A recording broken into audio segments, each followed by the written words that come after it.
Assalamualaikum, saudara sebangsa dan setumpah darah saya. Eh, Kali ini perjuangan kita untuk mempertahankan harkat dan martabat bangsa kita melawan penghinaan Malaysia sudah naik ke tingkat yang lebih tinggi, saya pikir. Karena apa? Karena para simpatisan Malaysia di negeri ini sudah menghalalkan segala cara untuk menghentikan kontra narasi yang kita sampaikan terhadap penghinaan-penghinaan yang dilakukan oleh Malaysia kepada kita, ya. Jadi ini mengingatkan saya kepada pernyataan Presiden pertama kita Soekarno yang mengatakan perjuanganku lebih mudah karena untuk mengusir penjajah, perjuanganmu lebih berat karena melawan bangsamu sendiri, dan itu benar-benar terbukti hari ini. Kenapa terbukti? Ya tadi saya untuk pertama kalinya, akhirnya kedua kalinya bisa live di TikTok, ya. Live di TikTok seperti itu. Dan kemudian seperti biasa didatangi orang Malaysia, saya jawab satu persatu, dan seperti biasa pula mereka tidak mampu menjawab dengan argumen yang bisa mematahkan argumen saya, ya. Jadi mereka ya seperti biasa dengan gaya khas Malaysiawi memaki-maki dan kemudian lari dari topik dan sebagainya, sampai akhirnya mungkin udah nggak tahan lagi, saya di-report dan di-ban. Oke, sampai saya di situ nggak masalah toh. Sebenarnya media utama saya ya kan YouTube ini, ya. Di sana cuman untuk karena banyak ditarik ke video-video saya ke sana, kemudian saya perlu menjawab, ya. Propaganda mereka seperti itu di sana. Nah, kemudian di sana itu muncul, seperti sudah diketahui bersama, namanya Zafran Karim Sinaga, yang orang Indonesia yang katanya tinggal di Pekanbaru, yang sangat melindungi Malaysia gitu, ya. Dan mereka rela untuk menghina dan merendahkan, bahkan menghancurkan bangsa kita sendiri demi melindungi kepentingan Malaysia gitu. Nah, di situ saya sudah sebelumnya bertemu banyak sekali, kan, tahu kalau yang mengikuti channel ini dengan WNI Malaysia, tapi Zafran ini betul-betul di level yang berbeda gitu, ya.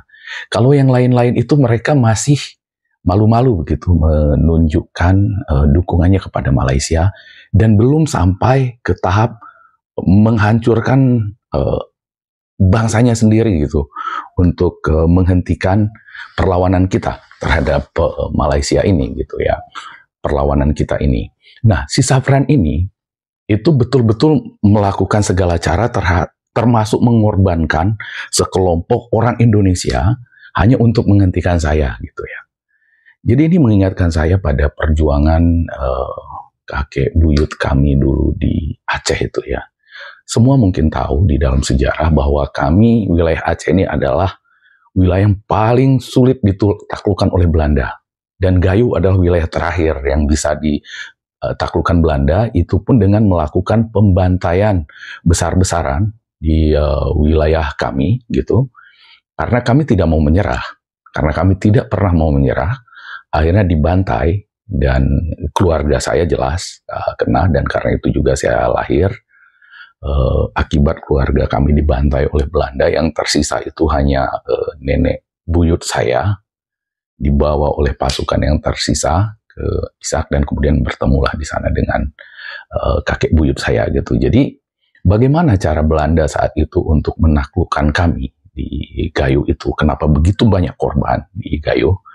Jadi ketika Belanda mencari satu orang yang dianggap sangat berbahaya bagi mereka itu kan pergi kemana-mana, tidak bisa dicari karena kami penuh dengan hutan lebat di Gayo itu. Jadi cara Belanda adalah menekan saudara-saudaranya yang ada di sana, keluarganya itu disandra oleh Belanda. Kadang bukan hanya keluarga, tapi satu kampung gitu. Jadi dari mana Belanda mendapat ide ini, ya? Jadi sebelumnya dulu karena Aceh tidak bisa ditaklukkan, apa yang dilakukan oleh Belanda mengirimkan seorang antropolog, peneliti antropologi itu ke Gayo, khusus ke Gayo, sehingga dia menulis buku Het Gayoland in the Zewender gitu. Jadi kira-kira tanah Gayo dan penduduknya gitu. Jadi dia tahu keluarga ini kaitannya gitu. Jadi lengkap sekali catatannya, ya, keluarga-keluarganya siapa. Kalau orang yang ini keluarganya ini gitu. Jadi ketika Belanda untuk menaklukkan kami berbekalkan buku dari Snokogronyje tadi. Jadi di sana dia sudah tahu kalau yang ini yang berontak, yang buat masalah keluarganya ini, jalannya ini, itu lengkap ditulis di buku itu gitu. Jadi seperti itu caranya. Dan kemudian juga yang perlu diketahui bahwa ketika Belanda menaklukkan Aceh, ada pasukan namanya Marsusi, ya. Jadi pasukan Marsusi ini siapa pengusulnya? Itu orang Sumatera. Orang Sumatera yang wilayahnya sudah ditaklukkan oleh Belanda, tidak perlu saya sebut daerahnya di sini supaya jangan menimbulkan konflik antara kita ya secara horizontal, tapi yang itu gampang dicari. Itu orang Sumatera yang mengusulkan supaya dibuat pasukan Marsusi. Nah, Marsusi inilah yang membantai keluarga saya di Gayo Lues itu. Tapi yang namanya orang Gayo zaman dulu, saya nggak tahu di zaman sekarang seperti apa. Itu kami tidak bergeming. Kita mati gitu diajar Belanda, nggak ada masalah. Perjuangan harus dilanjutkan. Begitu dulu kami di sana di Gayo. Nah, kenapa ini saya ungkit? Apa yang dilakukan oleh Zafran Sinaga ini, itu persis sama dengan dilakukan Belanda dulu. Sebagaimana hal apapun di dunia selalu menisikan sisi baik dan buruk gitu ya, jahat dan baik.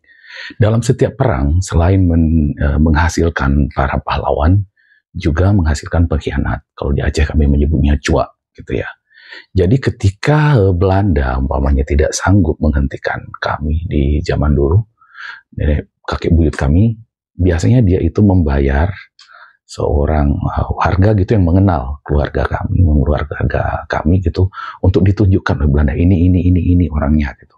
Jadi kalian tahan ini untuk memancing dia, untuk menghentikan dia, kalian ajar saja orang-orang ini. Nah, apa yang dilakukan oleh cuak-cuak zaman dulu itu ketika untuk menghentikan kakek buyut kami dalam perlawanan yang kami kobarkan dalam melawan Belanda, itu yang sekarang ini persis dilakukan oleh Zafran ketika orang-orang Malaysia di sini tidak mampu menghentikan argumen saya. Dia menyodorkan kepada Malaysia, warga daerah saya ini loh orang Gayo, orangnya di sini, tinggalnya di sini. Biarpun salah ya, biarpun salah tempatnya, tapi agak keliru, tidak sepenuhnya tepat. Tapi orang Gayonya itu dia korbankan semua supaya saya berhenti gitu. Bagaimana videonya dia mengorbankan orang Gayo untuk menghentikan saya? Ini videonya. Itu. Jadi pihak imigrasi Malaysia atau pihak immigration Malaysia, tolong lihat video Bapak ini. Dia asli Gayo, Aceh Tenggara, ya. Dia selalu membuat konten-konten provokasi. Jadi, kalau untuk memutus hubungan diplomasi dengan Indonesia itu tidak mungkin atau bisa terjadi, tapi itu tidak perlu. Tapi cukup putus dan buat kebijakan orang-orang Gayo atau orang-orang Aceh Tenggara pada umumnya jangan dikasih masuk lagi ke Malaysia, baik berkunjung, baik mencari pekerjaan, jangan dikasih masuk lagi karena dampak negatif sudah diberikan Bapak Win Wanur ini melalui konten-kontennya, yaitu konten-konten provokasi. Jadi gitu ya, saya harap pihak imigrasi Malaysia atau pihak immigration Malaysia tolong dilihat konten-konten Bapak ini konten bernada atau berbau negatif yang bermaksudkan ingin mengadu domba dan merusak tatanan atau hubungan antara kedua negara gitu. Jadi tolong pihak immigration Malaysia blacklist orang-orang Gayo atau orang-orang Aceh Tenggara. Jadi tolong pihak immigration Malaysia blacklist orang-orang Gayo atau orang-orang Aceh Tenggara karena ulah Bapak ini. Jadi nanti orang-orang Gayo atau orang-orang Malaysia yang ada di Indonesia kalau sudah ditangkap, disuruh pulang, suruh minta kerja dengan Bapak ini, dengan Bapak Win Wanur yang terhormat dan yang mempunyai intelektual tinggi. Jadi saya rasa begitu. Jadi untuk pejabat imigrasi Malaysia dengan rasa hormat saya mengatakan tolong dipantau ini orang Ini orang Gayo, Aceh Tenggara, Indonesia. Adapun nanti pelancong atau TKI, tenaga kerja Indonesia yang berasal dari Gayo, tolong dibatasi atau dipersulit. Kalau bisa di blacklist aja. Ya, begitu. Saya rasa begitulah. Jadi nanti orang-orang Gayo dan orang-orang Aceh Tenggara kalau mau bekerja, kerja aja di kampungnya sendiri. Kalau tidak, minta kerja dengan Pak Winwan Nur. Nah, gitu. Terima kasih. Dan mudah-mudahan para TKI yang ada di Indonesia, yang ada di Malaysia, yang khususnya berasal daripada Gayo atau Aceh Tenggara, tolong donasikan gaji Anda atau sisihkan duit gaji Anda untuk menyumbang Bapak Winwan Nur agar dia tidak menjadi perusak atau menghentikan atau mengganti topiknya agar lebih positif lagi gitu. Saya rasa itu. Ayo TKI Indonesia yang berasal daripada Gayo, silakan komen di bawah dan mari kita bantu Bapak Winwan Nur. Mungkin dia memerlukan bantuan kita. Kita sisihkan saja. Saya pun nanti dari Indonesia saya sisihkan sedikit. Tinggal nanti Bapak Winwan Nur menyediakan link nomor rekeningnya, nanti kita bisa transfer. Sekarang transfer gampang kok, mudah kok. Sekarang kan ada m-banking ya, bisa gampang, masalah. Nah, kita lihat itu videonya kan, bagaimana dia itu untuk menghentikan saya, hanya untuk menghentikan saya, ya, mempertahankan harga diri bangsa Indonesia di hadapan Malaysia, mempertahankan harga diri bangsa Indonesia di hadapan Malaysia. Dia korbankan seluruh orang Gayo. Dia korbankan seluruh orang Gayo. Dia serahkan, dia sodorkan bahkan kepada pemerintah Malaysia, kepada immigration. Ini loh namanya, di Sumatera itu ada orang Gayo, kalau berasal dari sini, jangan diberikan. Dan keliru lagi. Dia katakan Aceh Tenggara. Aceh Tenggara itu daerahnya orang Alas. Bukan Gayo. Ada orang Gayo mungkin sedikit. Dia keliru lagi.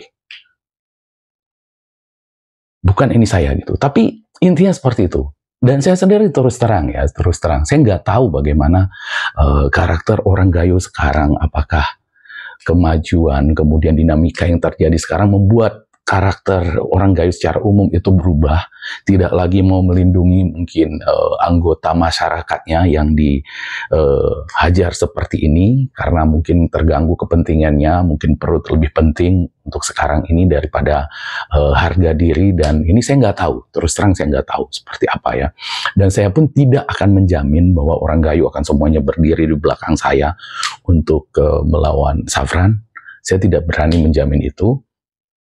Karena saya di sini tidak mengatasnamakan seluruh Gayo ya. Saya berbicara di sini tidak pernah mengatasnamakan seluruh Gayo. Saya hanya mengatasnamakan diri saya pribadi gitu ya. Tapi begitulah taktik dari musuh-musuh kita dari dulu, musuh-musuh Indonesia.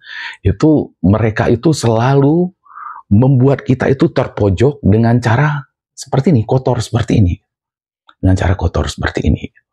Dan satu lagi kita lihat tadi dia melakukan teknik lagi-lagi ya, logical fallacies ad hominem atau poisoning the well, jadi merusak sumur. Jadi ketika saya melawan arogansi Malaysia seperti ini, saya itu digambarkan bukan karena niat memang ingin membela bangsa saya, bukan karena orang yang tersinggung bangsa saya, tapi karena butuh duit.